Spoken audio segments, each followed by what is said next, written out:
Hello and welcome. I will be answering JAMB 2012 Physics Past Question 40.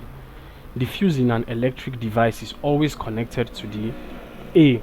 Neutral side of an electric supply, B. Earth side of an electric supply, C. Live side of an electric supply, D. Terminal side of an electric supply.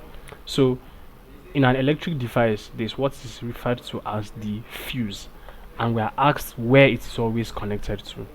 Now, in an electrical device or for an electrical connection, the fuse is usually placed on the live side of the electrical supply. The live side of the electrical supply. And it is placed there. The reason why it is always placed there is to check for abnormal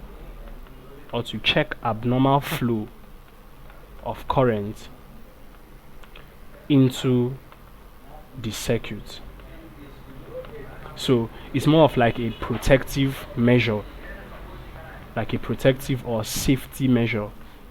Placing the fuse on the live side of the electric supply is like a safety measure, so that any abnormal flow of current, either usually too high currents that may damage the circuit, can be detected by the fuse, hence preserving the circuit itself. So option C says live side of an electric supply. So that is where the fuse is connected always, and that is the correct answer to this question. Thank you, and please subscribe to this channel for more videos and for more past questions and answers.